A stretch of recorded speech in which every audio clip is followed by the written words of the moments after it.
Good, so welcome everyone. Really good to see you. Particularly welcome to Andrew Pickering, who's a professor emeritus professor of sociology and philosophy at Exeter University. He's also just written this wonderful book, Acting with the World, and as many things, but one of the things it is a masterpiece of clear thinking. And I've been struck by that particularly because Andrew has managed to get me to read about dams, about all sorts of things which, frankly, I'm not terribly interested in, but because just to put you at your ease. But he writes so clearly and lucidly, and his argument is so interesting that I found it actually fascinating, and I'm sure you will as well. So, particularly welcome if you're new to PhilosophyEAST, if you've not, and if new to the London Buddhist Centre. Who's new to the London Buddhist Centre? Good, yeah. Particularly welcome to you. So, we've had quite a lot of responses to PhilosophyEAST. I've been running PhilosophyEAST now for, I can't remember how long. It grew out of PoetryEAST, which I've been interviewing poets and writers and artists for quite a few years now, 10 years or something now. And PhilosophyEAST has grown out of it. And we've had quite a lot of responses to it. And one of them was to one of our YouTube films, Bro Has Forgotten His Shoes.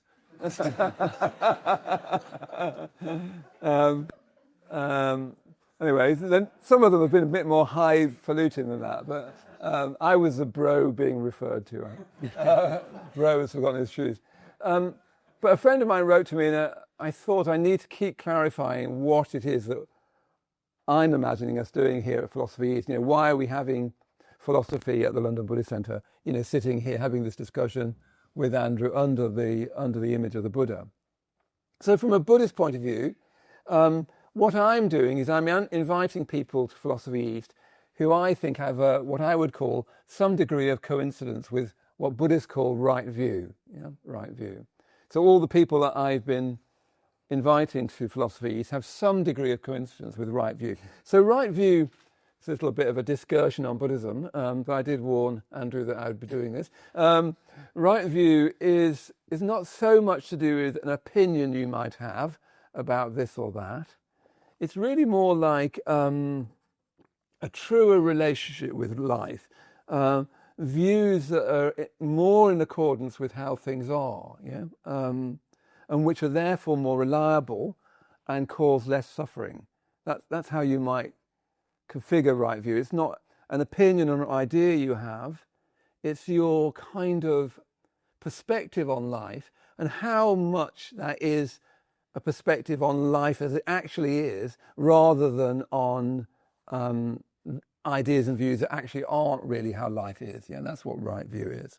So I'm not trying to discuss philosophy in the round. I had a few emails, people saying, well, because you've interviewed this person, you should interview that person. So tonight we might be touching on, I think we probably will be touching on dams and Heidegger's idea of enframing. I won't go on, we'll get there. But that doesn't mean to say that next week I'm going to invite someone who's a dam builder and get him to talk about why dams are actually the solution to the Mississippi River. I'm not trying to sort of look at a subject in the round. I'm trying to say, look, I think this has got a degree of coincidence with basically with a Buddhist vision of life, is perhaps an even better way of putting it. And Acting with the World, which, as I said, I read with actual real fascination. For me, it was actually a page turner. And the reason why I found that was because I felt I was reading something which very much reminded me of my own Buddhist faith. And perhaps the place I'd make the connection, and we'll be talking, Andrew and I'll be talking about it, is the Buddha's fundamental insight is that everything is continually changing, or even that's problematic because if you're not careful, you say that things change, but Buddhism would say, well, there aren't any things that change. It's a bit like saying it's raining. There's not an it's. There's just rainingness. Just raining. There isn't an it's. But the way the language is configured creates an it's that's raining.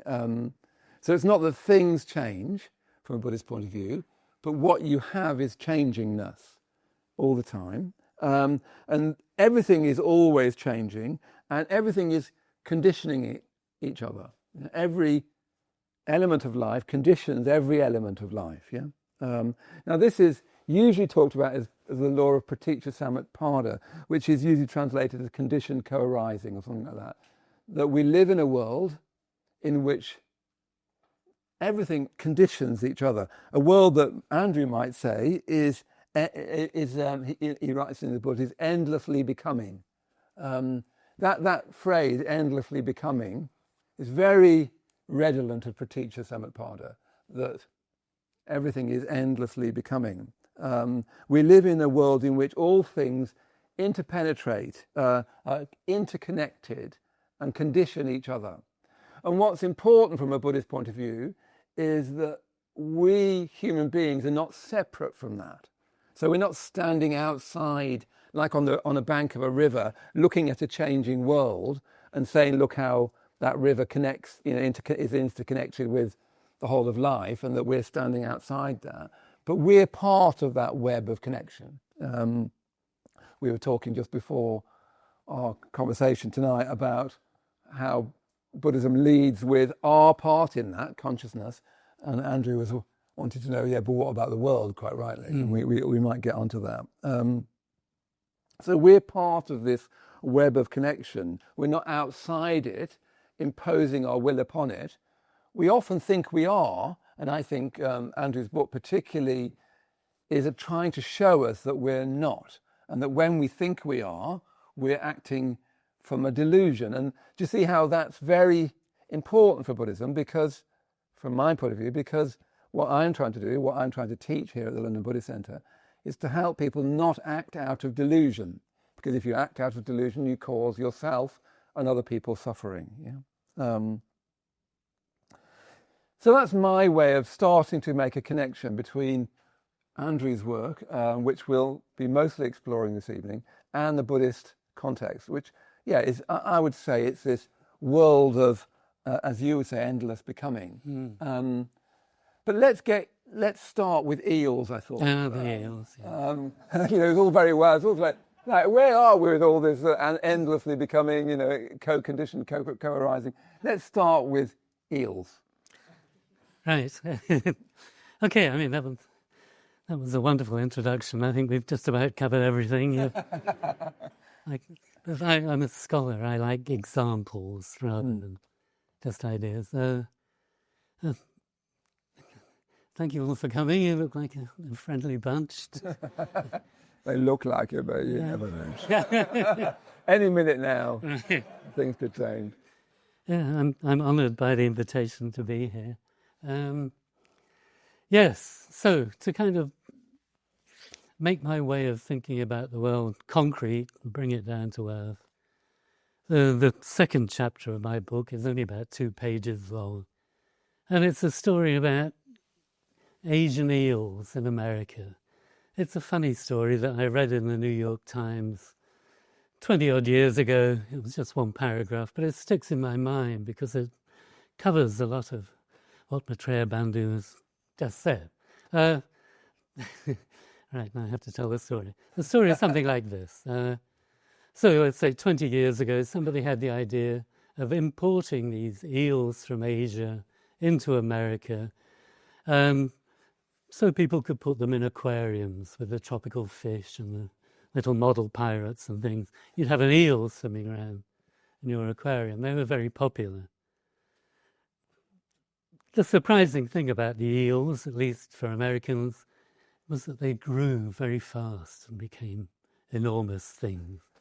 So this story in my mind, and I made this up, includes a little girl who comes downstairs in the middle of the night in her nightie, and there's this giant eel with enormous teeth leering at her like something out of the movie Alien. This is just to make it more interesting. The response to this is kind of horror. We have to get rid of these eels. We didn't want these frightening entities in our living rooms. At which point people started to fish them out of the tank and throw them out. And being nice Americans, they didn't kill them. They just threw them into local ponds and said, you can live here, eels, right? The surprising upshot of that was that fishermen, anglers, suddenly discovered that the fish they liked to catch, large-mouthed bass, were disappearing. They weren't catching any fish. Why was that? It was because the eels were eating the fish. Right? So then the anglers, got annoyed and called in the engineers to do something. And the first idea was just drain the ponds and fish the eels out of them and do something else with the eel. So they drained the ponds, but the funny thing is that the eels just burrowed into the mud at the bottom of the pond and hung out there until the ponds refilled and then the eels re-emerged. So that didn't work. The next idea was at least to confine these eels, to just keep them in a small number of ponds so they wouldn't be too much of a pest. And to do that, people built kind of concrete barriers around the ponds. Again, they were defeated because the eels climbed over the barrier. and that's basically the end of the story. If you look on the web, the eels have been very successful. They're all over America these days. Why do I like this story? What does it do for me? I'm interested in all my work in entanglements of the human and the non-human, of people and things and organisms. So it's a story of how, in this case, people and eels are entangled with one another.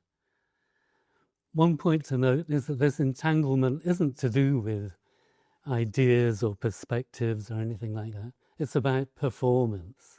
It's about agency. The people in the story are doing something. They're importing the eels. They're throwing them out in the ponds. They're building barriers. The eels themselves are doing things, growing, developing teeth in my version of the story, burrowing in mud, climbing over concrete walls. So it's a story about the agency of people and things. And it's a story about the way these two things are entangled. So what the eels do is a response to what the people have done. You're putting them in aquariums, putting them in ponds, things like that. And what the people do is a response to what the eels have done, growing, eating the largemouth bass, and things like that. So you have a coupling here. The entanglement is a coupling of the agency of the eels and the people. In a sense, and this is the way I think about it, we have an object here, which is an assemblage of interacting people and eels, people and things. This is a very interesting kind of object in at least two ways. One is that it's decentered. The people don't control what happens in the story. The eels don't control the story. The story that ends up with the eels climbing over the concrete walls is, as I would say, a joint product of the people and things. I call this a post-humanist account because the humans are becoming something different in relation to non-human. And the other thing to emphasize about it, it's a story of what I call temporal emergence, of genuine novelty emerging in time. This assemblage of the people and things is always becoming something new. So there's a kind of, it's a picture of endless decentered becoming. If you keep the story of the eels in your mind, you've got the hang of how I understand the relation of people and things in the world, the basic ontology of the world. So let's see let's just, a decentered picture. Just repeat that phrase again, and perhaps a decentered pit. Let's go through those terms just to. Well, the decentered means it's not, there's no cause here. Traditionally, we think of causes as being on the human side. We humans have intentions, goals, things like that. We call the shots in a kind of passive world. I think that's what comes naturally to people like me, and probably like everybody else. I'm saying there's no causes like that in the eel story. It's this reciprocal transformation in what I call the dance of agency between the people and the things. That's the sense in which it's de-centered. And that idea of a dance of agency is absolutely crucial to the book, isn't it? That humans might do this, then you don't know how the world will respond, and it responds often in surprising ways. Yeah. So, I mean, that oddly enough, my research didn't begin with the story of the eels in ponds. I actually started off as a historian of science. So this idea of a dance of agency came to me when I was trying to understand what scientific research practice looks like in the laboratory. In a sense, that's obviously, by definition, research is a kind of trip into the unknown. And I decided that the important thing about science, the engagement between scientists and the material world, had this form of a dance of agency. You set a piece of apparatus up, you see what it did, it surprises you, you do something else, it does something else. Talking about eels was my, it's harder to get people interested in the history of science than it is the stories about eels. So I came up with stories like the eel story to try and dramatize the basic story that came to me by studying the doing of scientific research. So I think these performative, decentered interactions with the world are just everywhere, right? But the stories help you grasp it. And one of the things that you're trying to do in the book very much is say, well, and we talked about it together, which is, it's not so much that you're arguing for a perspective, you're just trying to show people, again, very like teachers on the project, you're trying to show people how things go in the world, that they're not simply that human beings have goals and aims and achieve their goals and aims, and the world is a passive place that will sort of fit human agency, but there's something much more dynamic. Yes, that's exactly right. I mean, there's nothing strange about this eel story, right? Anybody could tell it. But it's a way of getting into focus, something that escapes out of the corner of your eye in modernity, where, I think we are, our natural ontological attitude is dualism. We see humanity as being somehow different in kind from the rest of the world, and it's a kind of asymmetric dualism. We understand ourselves to be special, in charge, again, goals and intentions, of a kind of passive world which just sits there. And we're the masters of it. I think that's the way we teach our children. And the difficult thing is to get out of that way of seeing the world. And your eel story is a brilliant little example, isn't it, of how the world works, as it were. One of the things you again and again, perhaps we might touch on some other examples, like the Mississippi River, for instance, that was really striking, that we're part of nature, whether we like it or not. And there's something about our human condition that wants to think that we're, like you say, like we're separate from it. And interestingly as well, it's not whether we think nature is beautiful or not. It's not a kind of romantic relationship with nature where we feel connected with it. We just, part of what I got from the book is you're trying to say, we just are. We're entangled with it in ways that we struggle to see because we're so hypnotized perhaps by a sense of our own kind of domination. Would that be? Yeah, I don't think hypnotized is quite the right metaphor. So, I mean, I have the idea that we live in a world of endless, decentered becoming. I think that's the way the world is, right? But then there's the question of how we stand in it. What stance do we take up in relation to this becoming? And in the book, and in my other work too, I talk about two different kind of stances, two different patterns of being in the world. I think our basic pattern, the way we usually go on in modernity here in the West, but probably all around the world now, is to deny the idea that we live in a world of decentered becoming that we're entangled with, and instead to try and act as if we are the dualistic master of the world that we live in. And in the book, I talk about two different kind of strategies for that.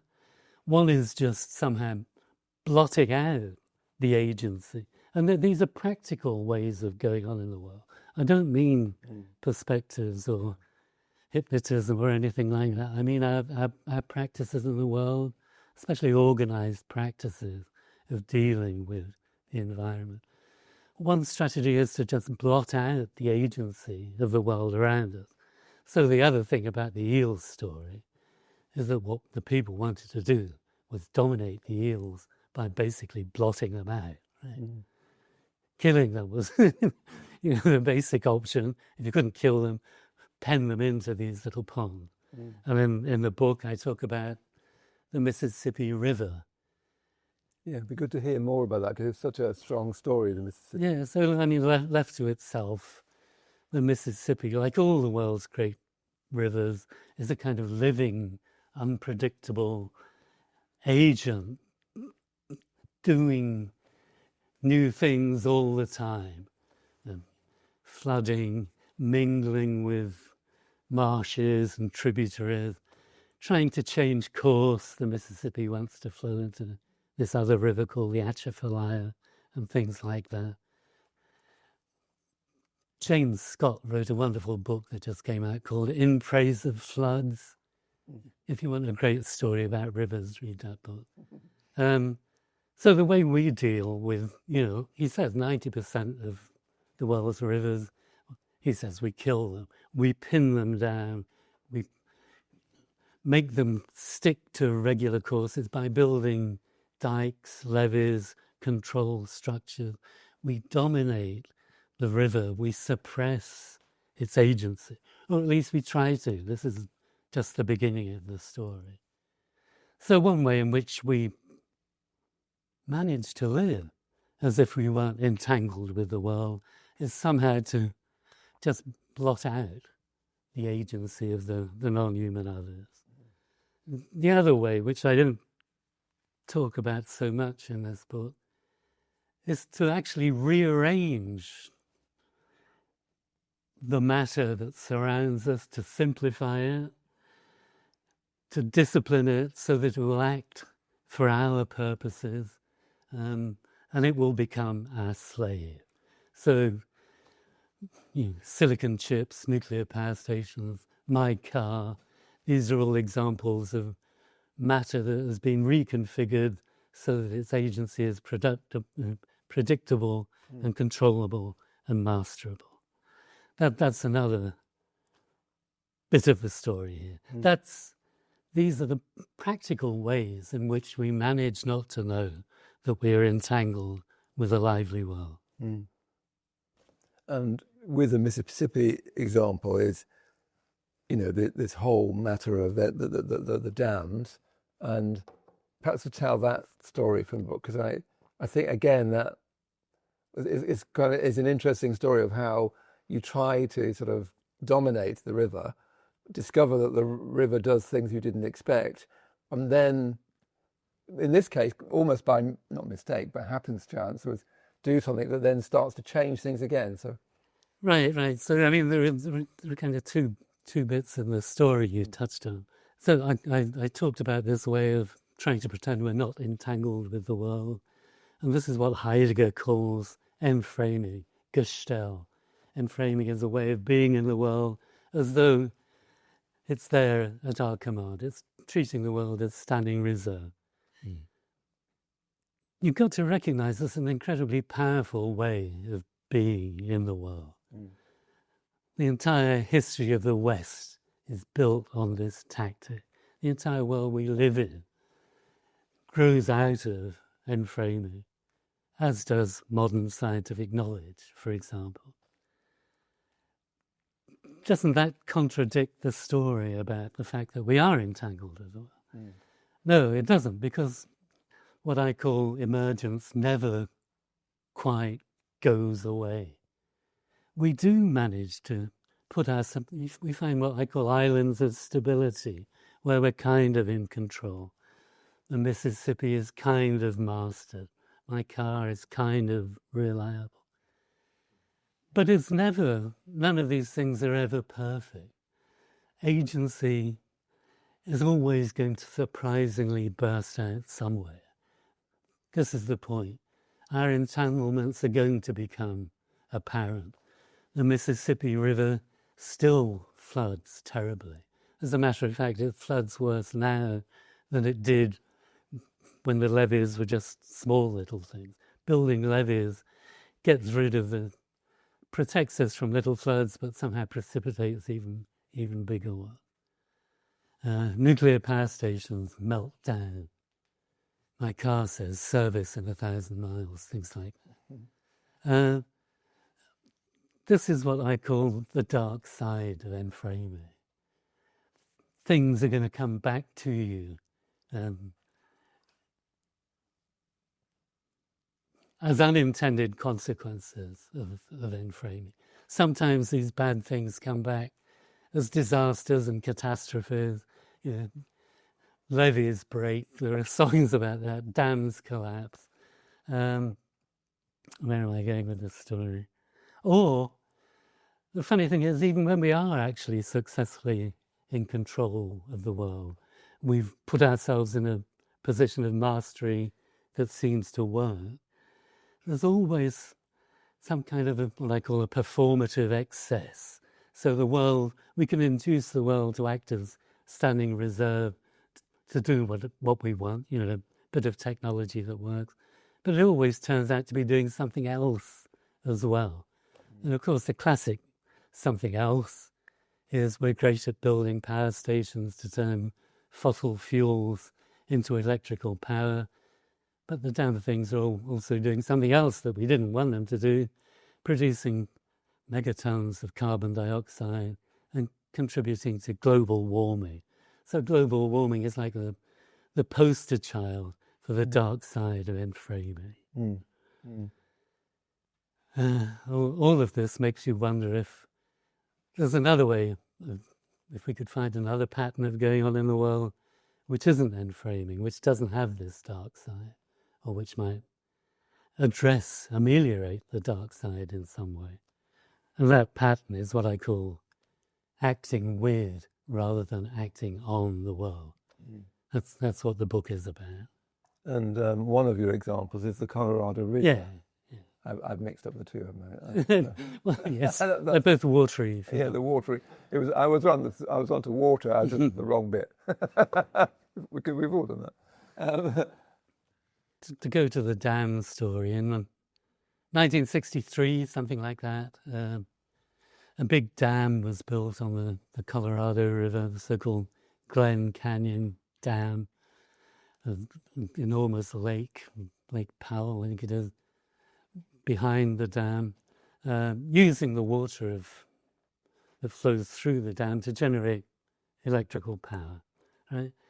This is a nice example of enframing the river, commanding it to serve us by generating electricity. And that's sort of Heidegger's point, isn't it, about the dam, that you turn the river into what he calls a standing reserve for you.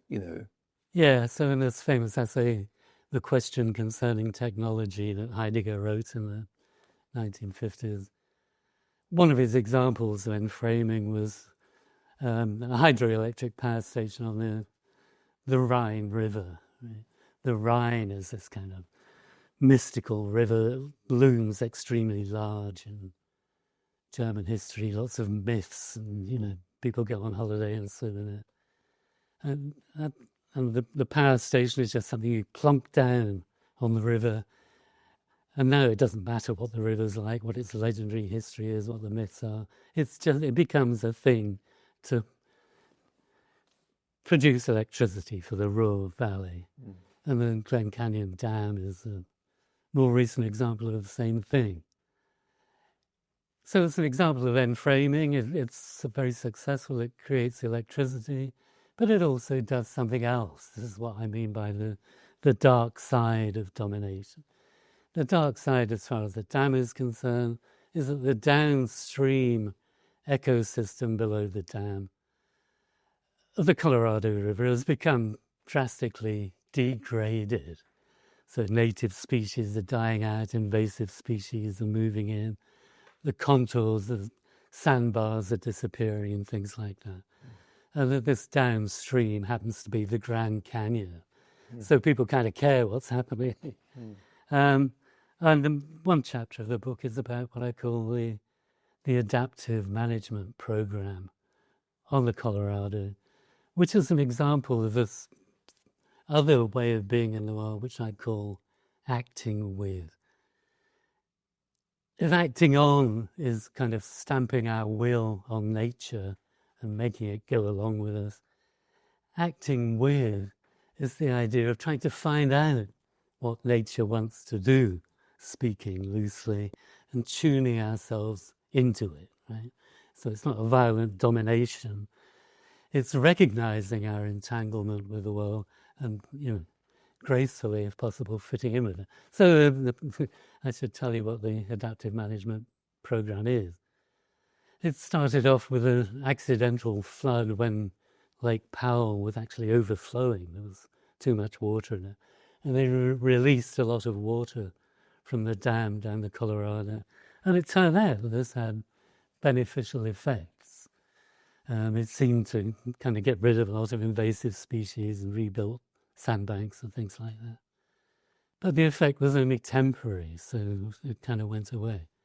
And that's when the Americans started this program called the Adaptive Management Program, which consisted of, every year or, at some distance apart, staging experimental floods by just letting water flow through the turbines, enormous quantities of water, for a limited period of time, flowing through the Grand Canyon, seeing what happened to the downstream ecosystem, in what ways it got better, in what ways it got worse, feeding those results back to staging the next flow. How much water would you let come through the dam? How fast would it go, and things like that. As a kind of strategy of tuning in the dam operation to restoring, to some degree, the ecosystem of the Colorado River. Finding out how to kind of tune letting water flow through the dam with the condition of the river. This is what I call, again, staging, a kind of dance of agency between the engineers, the water, and the ecosystem, round in a circle, just like the story of the eels. Can you see the kind of correspondence between the two? This is like the eel story written enormously large. And it serves to kind of maintain the Colorado ecosystem in a much better state than it was before. Let's say that. And it's all slightly out of order, but that means, in a way, Enframing, to use that language, to sort of the dam, as the example of Enframing, does have some value. I mean, it clearly has huge value for human beings, because here we are in a room of electricity, and none of us want to live without it. The problem can be with ecology that we we talk about things, but we don't want to renounce all the things that we've got. Right. But so there's a place for the engineering and from the technology, but you're arguing for or trying to show that there's a different place. Yes.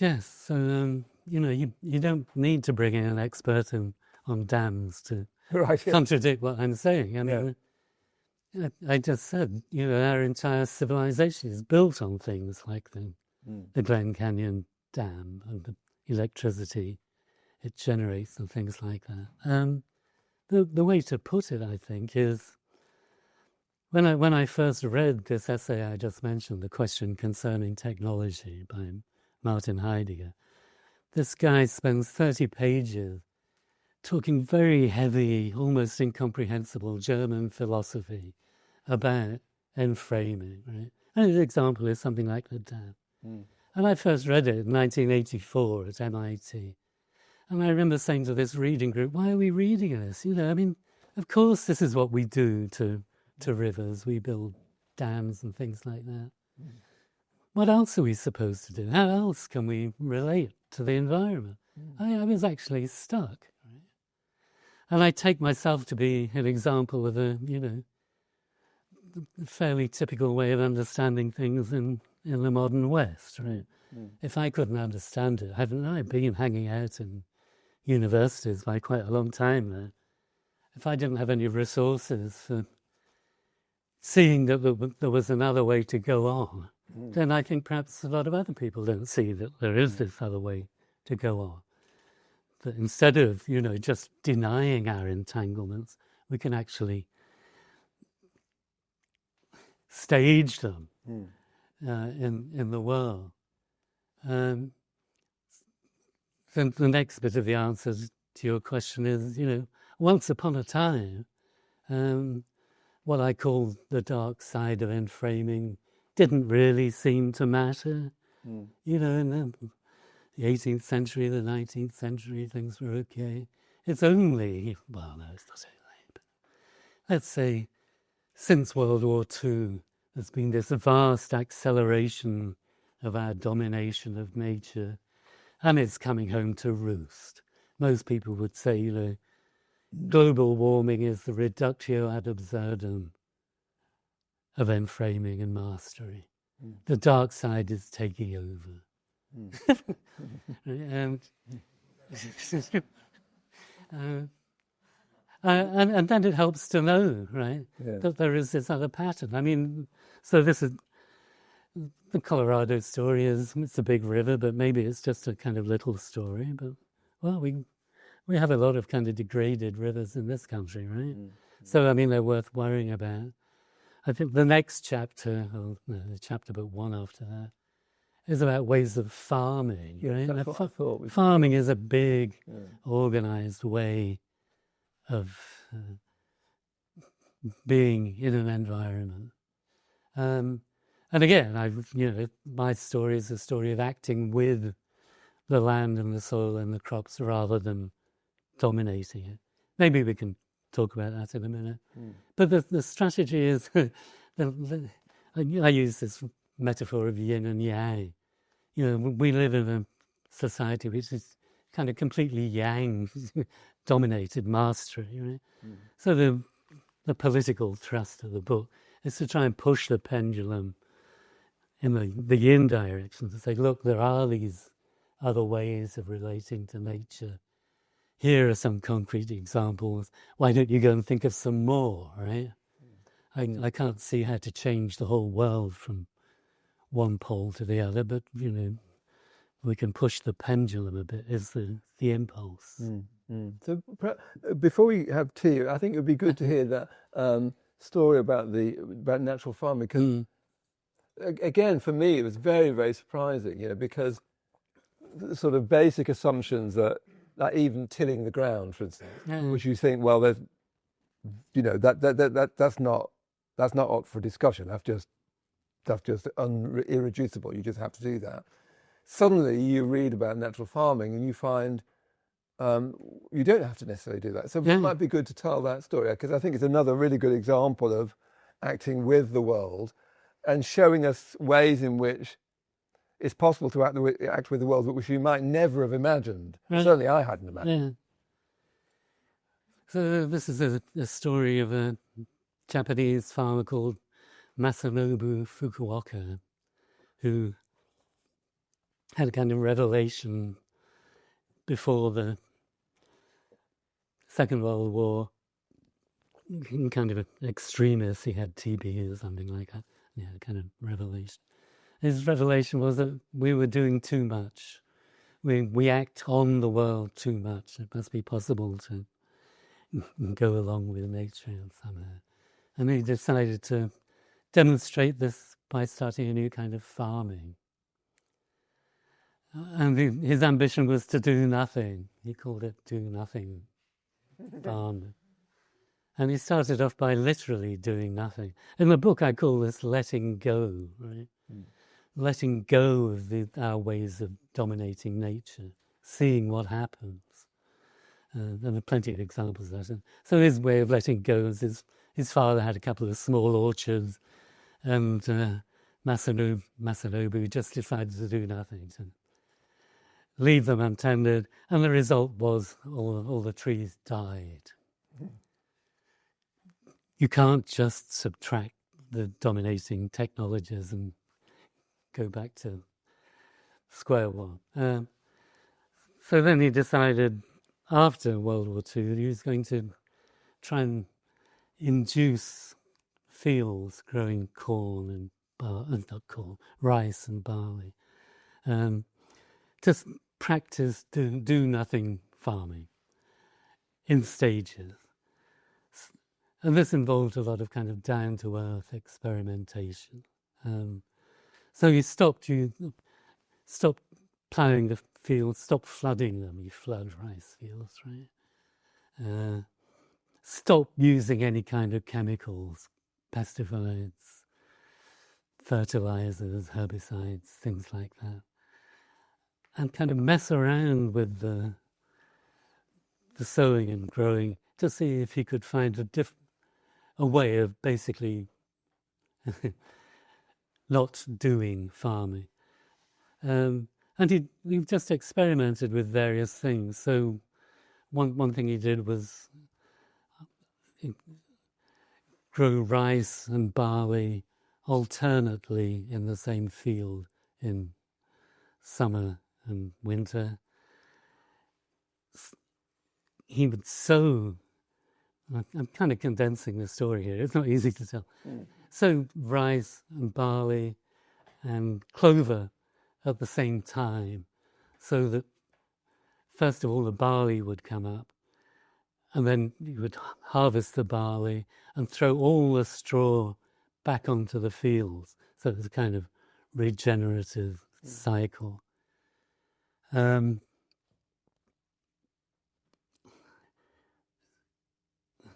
idea was that once you'd thrown all the straw back on the fields from the barley, then the rice would come up through the straw, and the straw would and the clover would inhibit the weeds that were growing. There's a problem of sparrows and mice. If you throw all these different seeds on the ground, the mice and the sparrows will eat half of them. So he actually developed, this is doing rather than not doing, developed a technique of coating the seeds with little mud pellets so the sparrows and the mice wouldn't know what to do with them. And then when you harvest the rice, you would throw the straw of that back on the field, so there was always some kind of cover there. And the picture that you end up with, I mean, he ended up with a system that he called natural farming, which is kind of spread around the world, which produced as much rice and probably more barley than conventional chemical farming did. That's important. The picture that you end up with is all these kind of natural processes happening in time in relation to one another. So the rice is growing, the mulch is decomposing, the mice are walking around looking puzzled because they can't collect to the sea. There's something about duck droppings helping the mulch to decompose. The seasons are changing all the time. And the combination, I mean, this is a clever thing that Fukuoka achieved. The combination of all these things acts somehow to kind of keep the level of weeds down. Weeds are really important if you're a farmer. You don't want loads of weed. So all of these natural actions happening in relation to one another help to keep the weeds down, so you don't need any chemicals to do that. Somehow the pests come into some kind of natural balance, so you don't need to do anything about that.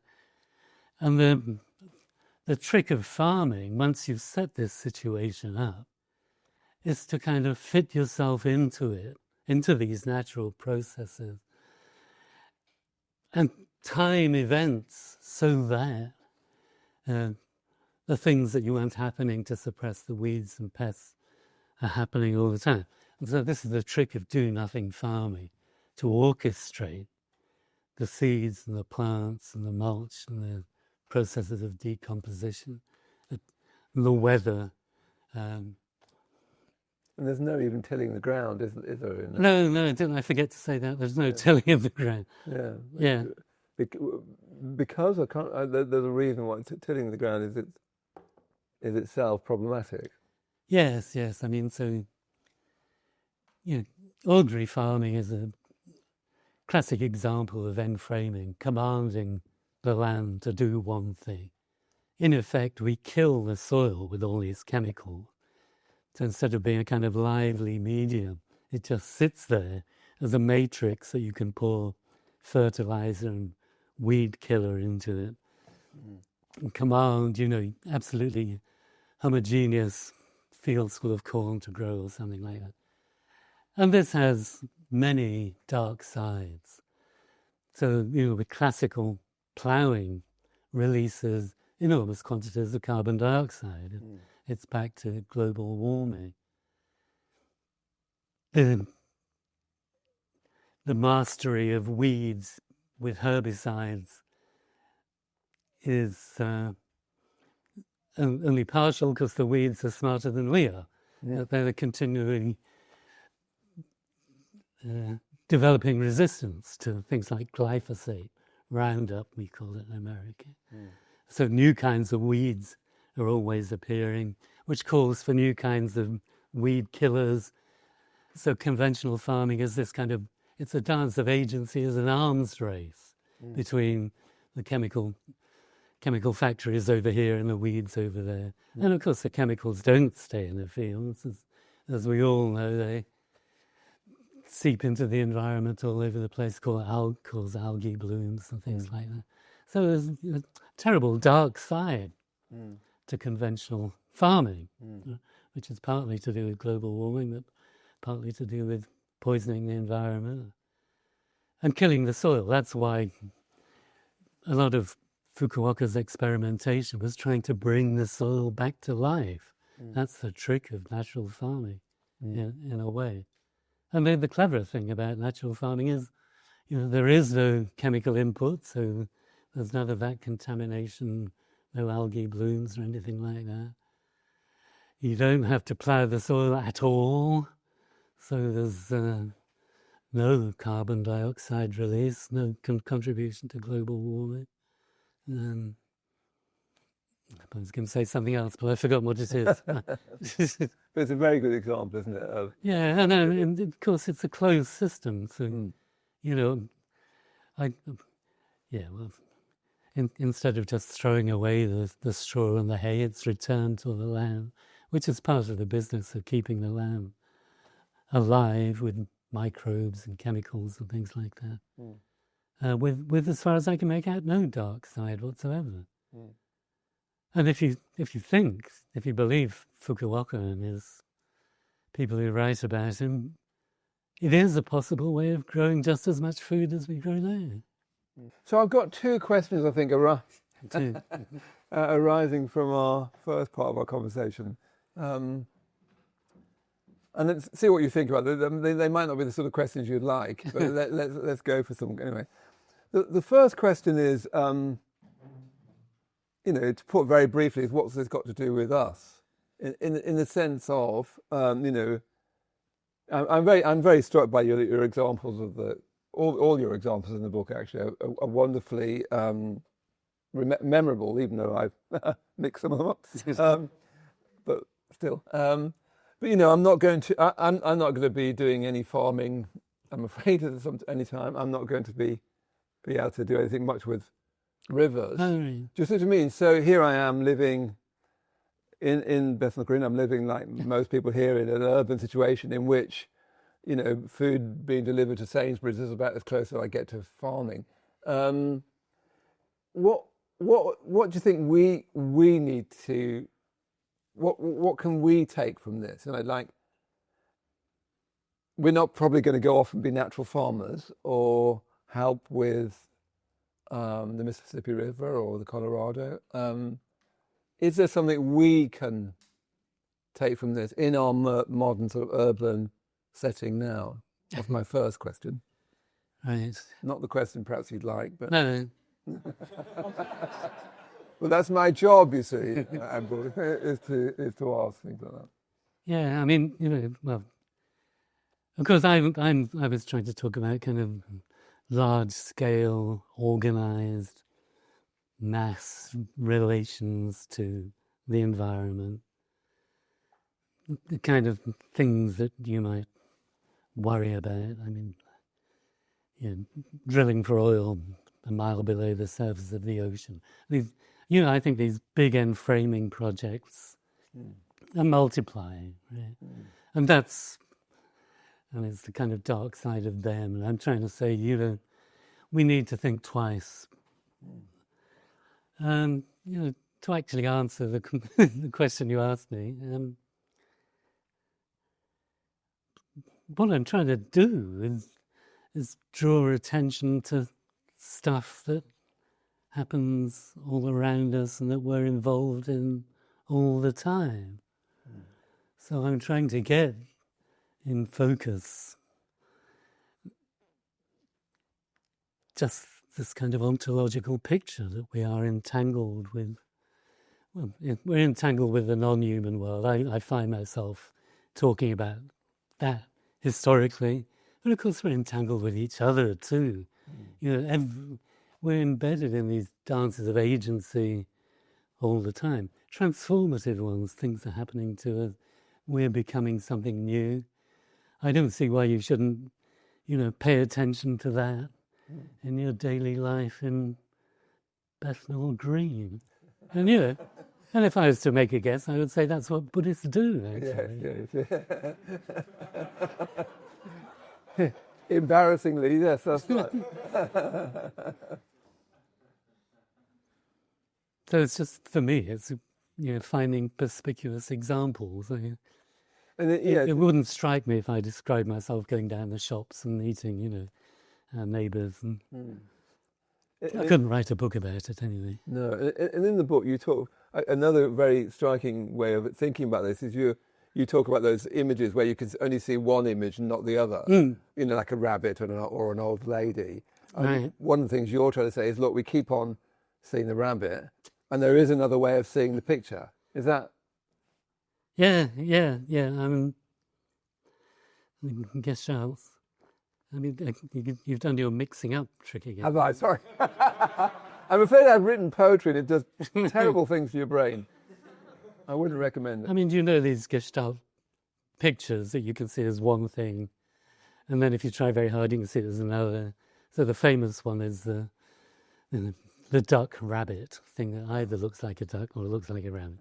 And the one that I've always loved is this very strange picture, which either looks like an old woman, or if you kind of manage to reconfigure the detail, it looks like a young woman, looking in different directions, that kind of thing.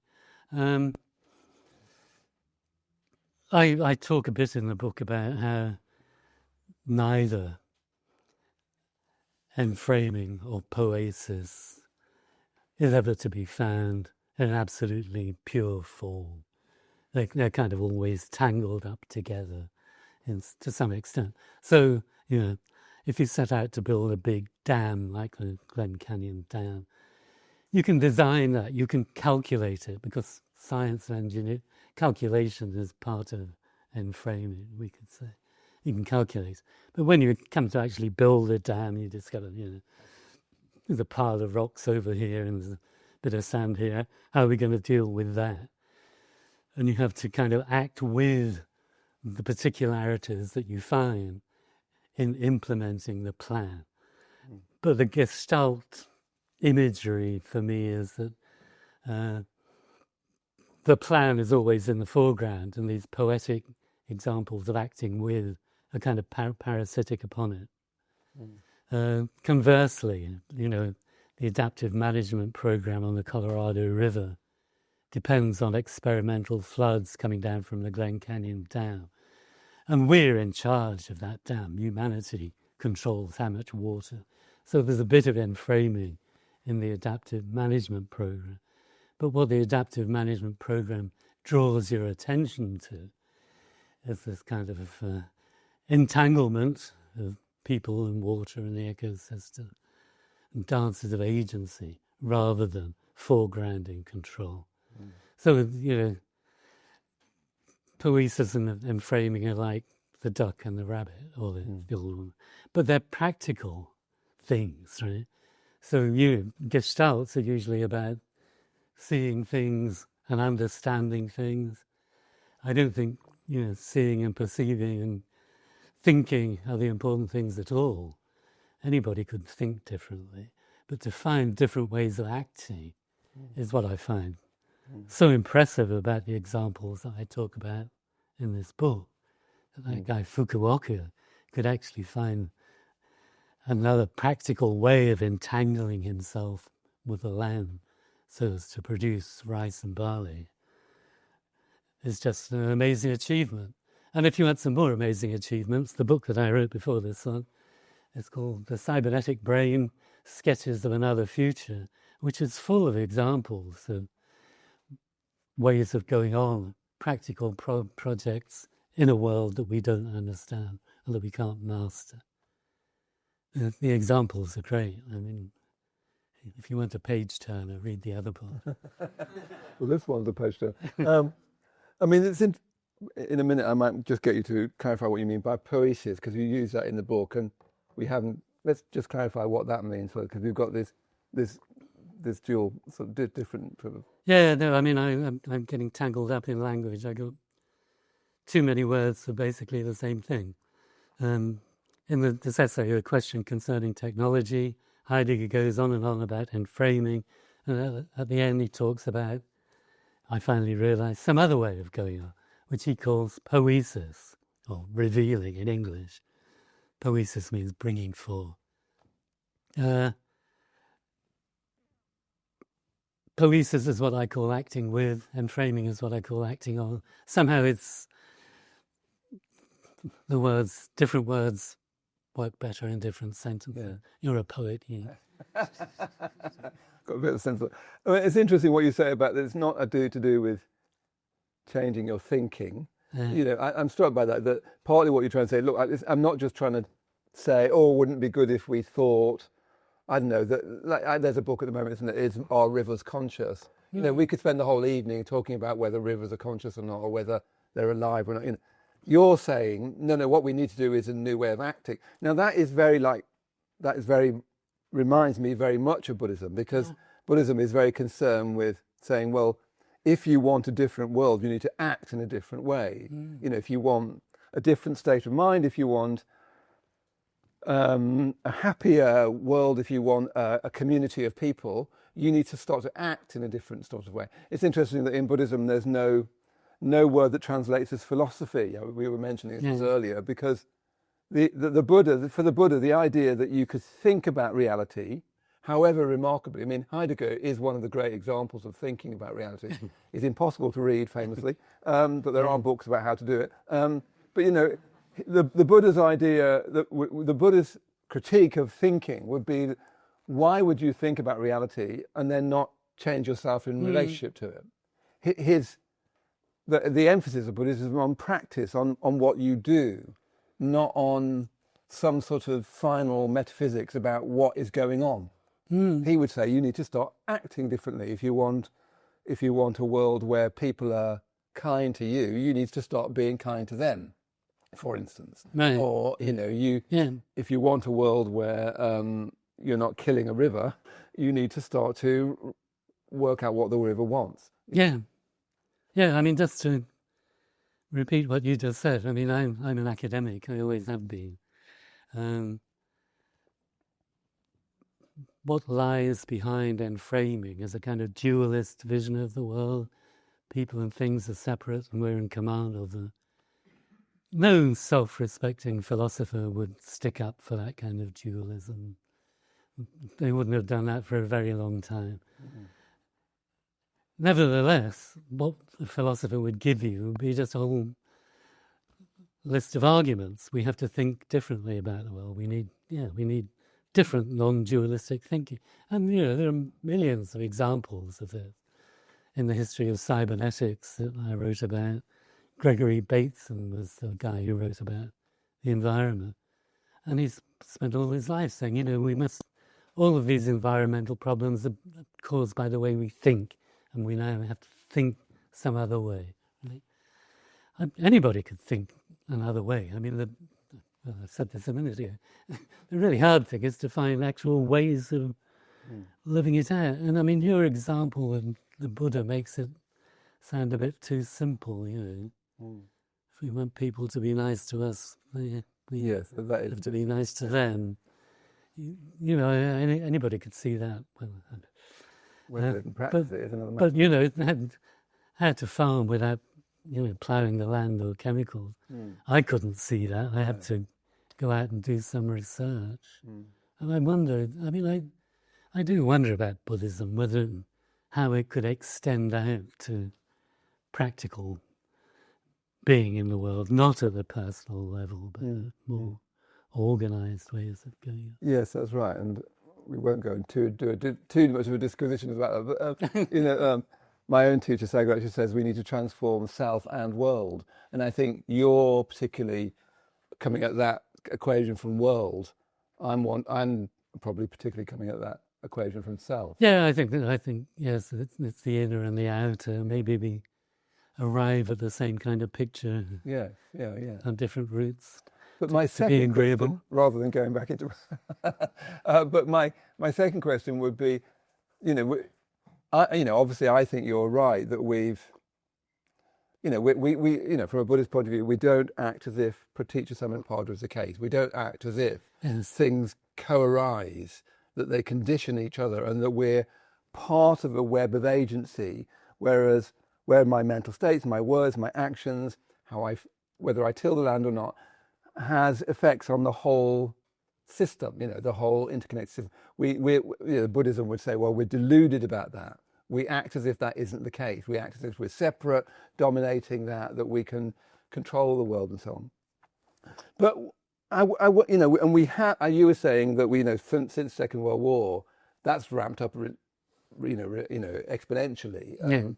One of the conversations I've had is with with Patrick Ophuls, the American ecologist, and he's talking about the end of civilization and talking about it in terrifying but seemingly to me very difficult to argue with terms. So I was wondering, perhaps another question we could ask you is, how did we get to this so emphatic idea of enframing that? How in your understanding of this sort of history of science, the history of the West, how do we get to this kind of almost obsessive belief in that we can just make things do what we wish? Right.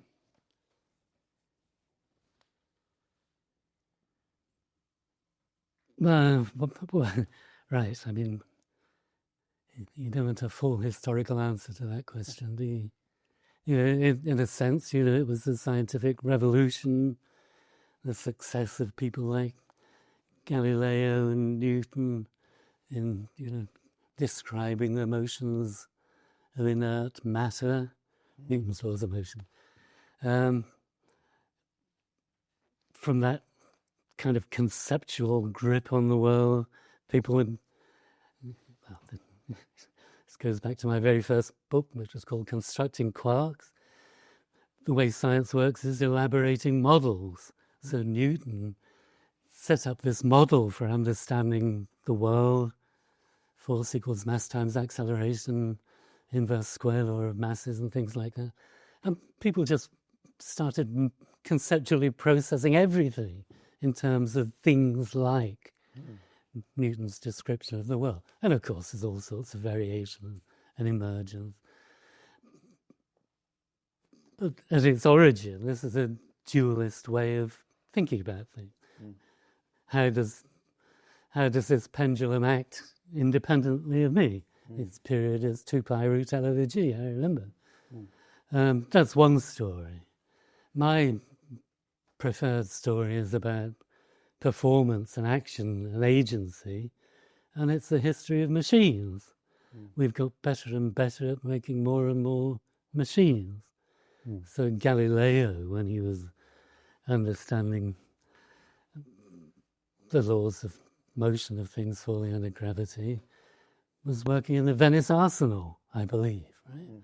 So his laws of motion aren't kind of abstract conceptual things at all. They're stories about what cannonballs do. And you can go down the list. Thermodynamics is a story about what steam engines do. Information theory is a story about what telephones and computers and things do. And that's why, I mean, I don't know whether we want to talk about this or not. I mean, you say we're deluded into thinking that we're dualistically split up. But there's something much more than that going on, right? We live in a world in which we are kind of dualistic masters. I come from Coventry, so I always think about my car, right? My car is my slave. I am dualistically in command of that car. And, my computer is my slave, type of way. And television is my slave. The internet is my slave. We live in a world of, quasi-mastery. We live on these islands of stability, which are, as I said before, not perfect, so we fall off them. But I'm not sure that the word deluded is quite the word to get hold of this quasi-mastery. And maybe, Buddhists say, we don't care. Right? I hope not. But I actually think we need a story about why we think we're in charge. It's not simply a delusion. You could say it's an ontological fact that in this world of decentered becoming, there are these kind of islands of stability where becoming kind of slows down in some way. Yeah, we do seem to be technology has made it's incredible progress, hasn't it? One of the dangers, of course, is to think that science and technology is the source of everything, is the solution to everything. Yeah. And one of the things you're arguing in the book is a kind of critique of science, a critique of engineering, or at least you're showing examples where science isn't really part of the equation. But part of that seems to be a kind of trying to see that science isn't... What are you trying to say? Let me... Otherwise I'll just mix this up again. No, well, I mean, it starts off as an observation. So I have various examples of acting with, poiesis, tuning yourself into the world. What are they? Certainly that natural farming example. A few things about removing levees, Australian Aboriginal fire techniques, of course the adaptive management program on the Colorado, and then kind of shamanistic relations with spirits, which we haven't touched on. No, we haven't. No, that'd be interesting. The Aboriginal fire thing, the farming thing, the adaptive management thing, they're all serious projects in the world. And what I notice is science has got nothing to say about them. What I'm reacting against is the kind of constant propaganda in the media and in politics that what we need is more science, more engineering. They're what going to save the British economy or the American economy. And, we'll geo-engineer the planet, make global warming go away. As if, we have to make this trip through science and engineering. I'm talking about kind of practical, successful ways of going on in the world that don't make that trip. That science is absolutely irrelevant to most of my examples. Why is that? Because most of my examples are about entanglements of people and things. They're about the eels and the people being coupled together. We don't have any sciences of emergent, decentered objects like that. That's not what science is about. Science is about a fixed world that we can know and pin down, and we can see the causes and the effect. That's the basic story. Here's a way of going on, which I call a different paradigm, a different big model of acting in the world, which doesn't draw on science. Having said that, the adaptive management of the Colorado example does have a bit of science in it. So it has the science of kind of monitoring. You can't actually see the Grand Canyon ecosystem in a glance. So, a few instruments reporting on what's going on are useful. And the other thing that people do is model the behavior of water and sandbars and ecosystems. The interesting thing I discovered in studying that is that, in a sense, people don't believe these models. Back in a long time ago when I was a physicist, I actually developed an enormous computer model of particles striking one another and scattering. And I thought that model was the truth, right? I had discovered what those particles were doing. The way that modeling fits into the adaptive management program isn't like that at all. Nobody actually believes that the models are true descriptions. They're just kind of heuristic things to help people think about what's going on when the water's flowing down the strip and flowing down that river. I never talked about the other river, but they're kind of aids to seeing in the dark. So even the science in that program is kind of ancillary to the performative skeleton of staging experimental floods and seeing what happens. They're not the center of it. And the science you're talking about isn't in the lab. It's not something you take away from the world and try and work out and then reapply. Yeah, that's the other thing I talk about there. I mean, the conventional science, in effect, what it does is, abstract something from the outside world, take it into the laboratory, control it until it's something that we've mastered and we can command, and then take the knowledge that we produce in the laboratory and try and impose it back on whatever the object was in the first place. So there's this complicated detour away from the world, through the lab, through knowledge and science, back into the world again. That detour is incredibly important in the world we live in. The adaptive management program on the Colorado is itself an experiment, but it's an experiment in the wild, if you like. People are experimenting on the river itself. Let's blast all these megatons of water through it. Let's see what happens. And the concern isn't with producing knowledge that can be transported, out of the lab and back. The concern is trying to achieve, a performative result. The ecosystem is in better shape. Somehow rewilding has got this quality as well. Let's see what the land and the animals can do if we just let them, instead of dictating terms to them. I wonder where we go now. There's a very brief chapter on spirits. I wonder whether you can say a bit about and perhaps even expand that, and then we might start thinking about rounding up. But yeah. So the last substantive chapter in the book is about Amazonian shamanism. It's based on a book by Davi Kopenawa called The Falling Sky. I don't know if any of you know. Kopenawa is a Yanomami shaman. So it's very interesting to read what he has to say about shamanism and things like that. I wrote that chapter because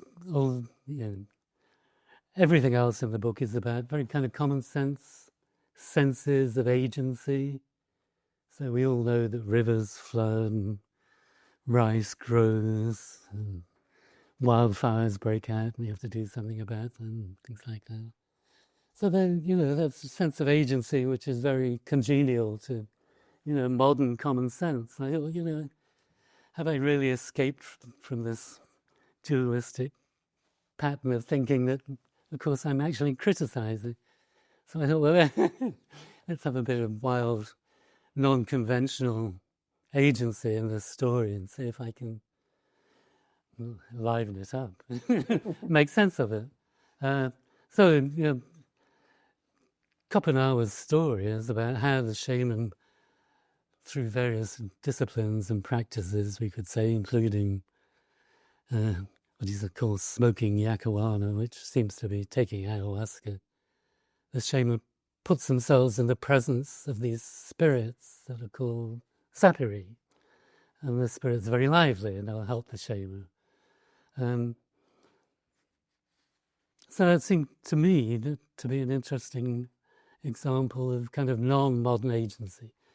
Is it possible to take Zapari seriously? Right, yeah. So in one way, the chapter tries to arrive at a frame of mind where we don't have to dismiss the idea of spirit. And I argue that by saying, look, to be a particle physicist, I had to be trained absolutely for about 15 years before I could come into the presence of elementary particle. And, you need an enormous big accelerator over there, tremendous computer power. You need all of this stuff to put yourself in the presence of a proton or a neutron or a black hole or anything. The Yanomami shaman needs some training and some apparatus to access the presence of the Zapari. Actually, much less than particle physicists do, to accelerate elementary particle. So that, in a kind of performative sense, we could say that, there are different ways of performatively grabbing hold of the world, which bring forth different kinds of worlds. I actually once showed that in the history of particle physics, but there weren't any spirits in that story. So I think from a performative point of view, we don't have to decide on the truth, the representational truth of either side. But I think we can grasp the fact that there could be things called willful spirits and all that. What interested me then about these spirits, these Zapari, is that they exist in a kind of dualistic relation to the shaman, and that it's very important that they're separate entities. They have their own will, right? So there is a kind of dualism that runs through this kind of Amazonian ontology. But the thing that interests me is that it's a kind of symmetric dualism. So Western dualism, we're in command, we're different and we're in command. This shamanistic dualism, the spirits are, much more dangerous than the shaman. You get on the wrong side of the spirits and you're very probably dead, right? So there's a kind of symmetric dualism, which is basically what I'm talking about when I'm talking about acting with the world. The shaman acts with the world. You have to tune yourself into the spirit world with all sorts of practices, and cleansing and drugs, just like Fukuoka tuned himself into the agency of the crops and the mice and the sparrows. So that was the interest for me. It kind of broadens the frame. And you're saying, that science has nothing to say about that. It would just dismiss it, I've found. Well, no, I mean, it's even worse, isn't it? Because science insists that these things called spirits don't exist. You have to be an object of science. You have to be accessible to anybody in their right mind, whatever that means. Whereas up the Amazon, it's only the shaman who has taken ayahuasca who can commune with and deal with the spirits. So the spirits aren't really allowed into a scientific account. And of course, the shaman isn't in a kind of everyday state of consciousness like you and I are. So the shamans rule out too. This is a big problem for anthropologists, if you ask me. They can't take seriously great swathes of their own subject matter because they want to be scientists. And as you said, the example you use in the book is you had to do lots of training to see particles, and that I wouldn't be able to see, or I could say the word, only just managed to say the word, but I've no real idea about what it means. Yeah, that's right. And you could read popular books about it, of course. But we see that they do exist as really existing entities. Yeah, that's right. I mean, it's funny, isn't it? Yeah. So let's start to wind up. But I thought I wanted to go back to the Buddhist vision and see whether you've got anything else to say on it, which is, I started with this. What Buddhism is based on really is this law of praticca samuppada, that all things arise. Independence on conditions is the simplest way of putting it. That on the basis of this arises that, etc. If that doesn't arise, that won't arise. That all things are continually changing, and there aren't things that are changing, it's just changingness. And that that changingness is affecting everything, everything is conditioning itself. What Buddhism then, I think, radically discovers is that there are two modes of that conditioning. So there's a cyclical mode where things change at their own level, but also Buddhism would say there's a spiral mode that you can go from lower to higher, particularly lower to higher states of consciousness. And the Buddha represents a state of consciousness. It's interesting because we've been talking quite a lot about dualism and your concern, and I think rightly, and I think you've brought something that gets left out, which is how we act. Not how we think, but whether we can act in a less dualistic way. We can act with the world rather than dominate it, master it, think we can turn it into a standing resource, but we can act with the world.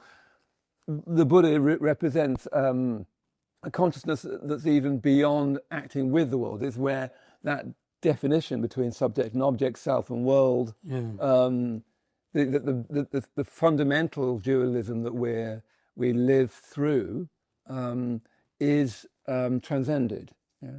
I mean, it's a bit of a wide question, but I wonder whether, does that spark anything to you, that there's another way of acting with the world as us human beings where we can, well, from a traditional Buddhist point of view, we can escape the world. I don't mean because the world is a bad place, but because there is more than the world. There's a kind of consciousness that goes beyond dualism. No.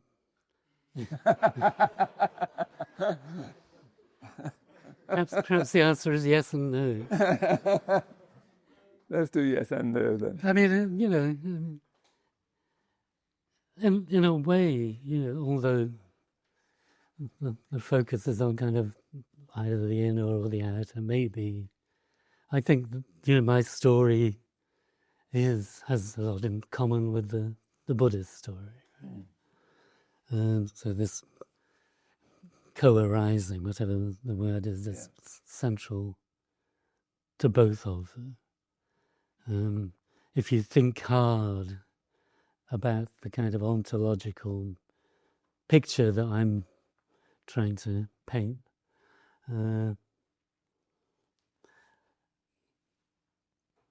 we're caught up in a world that we can never understand. The world is infinitely mysterious. We wander around in it without understanding ourselves, though probably we think we do. That strikes me, if you kind of meditate on it, so to speak, as being, you end up with a kind of detachment, which sounds a bit like your spiral. Right? So that would be the yes kind of answer. The no kind of answer is, I personally seem to be stuck in the world of things, the people and the eels and the pond. And I mean, I was just thinking this the other day, my story hasn't got a Buddha in it, right?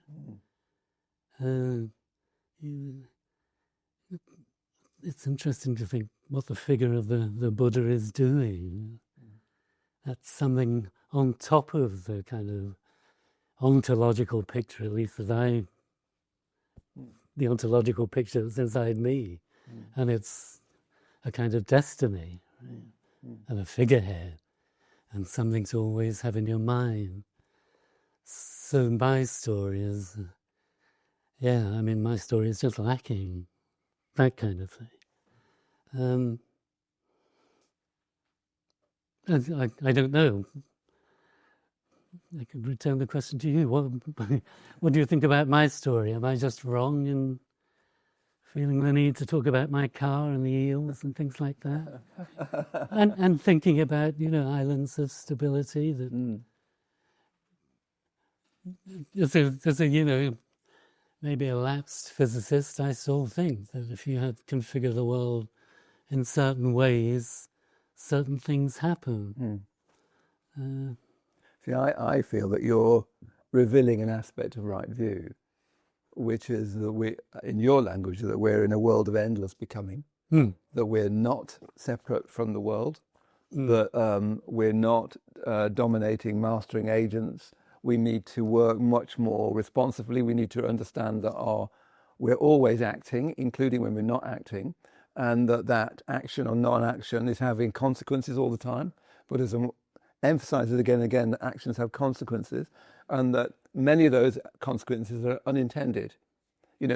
What you've been saying this evening is some big experiments where you start to realize that doing such a thing has all these unintended consequences, like the Colorado River.